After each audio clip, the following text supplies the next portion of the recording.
Hi, I'm Susan Preston. I'm a third year Geography Industrial student and Laidlaw Scholar from the University of Leeds. I made this video to tell you about my research called How Do We Use Our Time During Journeys? I used three methods: ethnographic participant observation, an online survey, and focus groups. In summer 2018, I made 7 train journeys. I started in Huddersfield and travelled to Leeds, London, Paris, Amsterdam, Brussels, and Brighouse. When I got back, I travelled on buses around Leeds. The experience of doing ethnographic research was really interesting and enjoyable, and it was amazing to get to travel across Europe. It was also really important to record my own feelings and emotions in an autoethnography. I identified many difficulties when trying to do the ethnographic research on the train, like the seats were too tall, so I had to look in the windows and on the glass luggage racks above for reflections to see what other people were doing. I also listened to identify what they were doing. On the bus, it was literally impossible to try and write notes in a notepad, so I decided to just type the notes on the notes section on my phone, which attracted a lot less attention as well.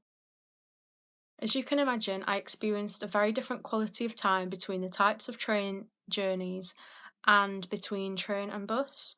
The way people use their time was also really different. Passengers in Europe engaged in more conversation, but this might have been because there were more leisure journeys I was doing in Europe and it was more business travel in the UK.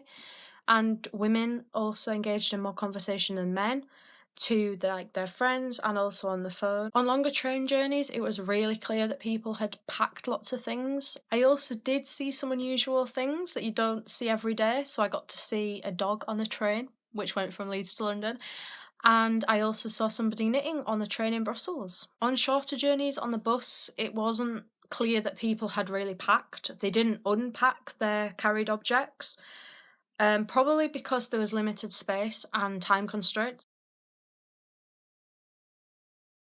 So, during my second summer of research, I first produced an online survey and distributed this to Facebook groups, including the Laidlaw Scholars. The sample was made up of largely students, so 66% of the sample were students and 62% of the sample were aged 18 to 24. In hindsight, it would have been better to have a better spread across the ages. So I used percentages as the variation between the age groups was so significant. Therefore, it was quite sensitive to if somebody picked that answer or not. I definitely did improve my quantitative skills. Finally, I've conducted 3 focus groups, one with staff at the University of Leeds, one with students at the University of Leeds, and one with staff at Leeds City Council. I really enjoyed hosting the focus groups, and it also gave people a chance to express themselves, and it was quite a cathartic experience. The focus groups explored themes around travel time activities and how they personally value their travel time. The ability to run a focus group and design one, and then to analyse this type of qualitative data, will be a really important skill.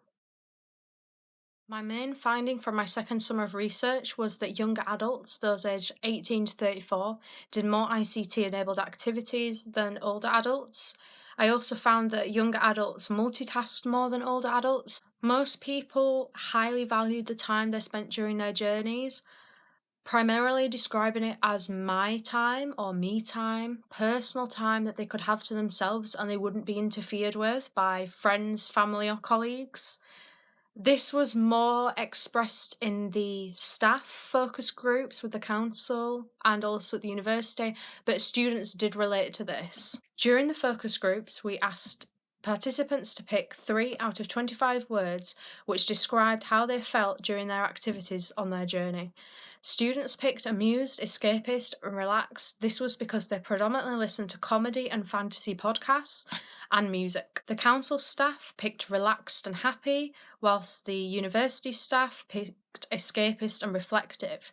This demonstrates that all groups consider their well-being when travelling and want to unwind on their journey to and from work or university. So I found that listening to music was the most popular travel activity, with 68% of the sample of the survey doing this activity in a typical week.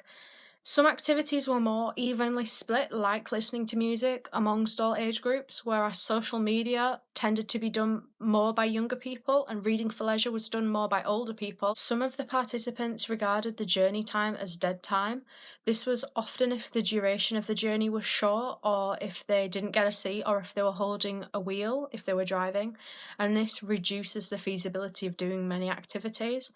One other participant said if they had to wait more than 15 minutes on an interchange, that was their dead time. Several of the participants commented that there were communities or train buddies at the stations, and people had gotten to know each other through travelling, although most of our participants said they had no interest in being part of the train buddy gang. And to add, they just avoided these groups because nobody taking away that time from them. So I've got so much out of doing the Laidlaw Scholarship. I've improved my research and academic skills the most. So this year I managed to score the highest marks on a literature review and like a mini dissertation project to use in ethnographic research in a shopping centre. I have strengthened my networking skills and ability to achieve positive change.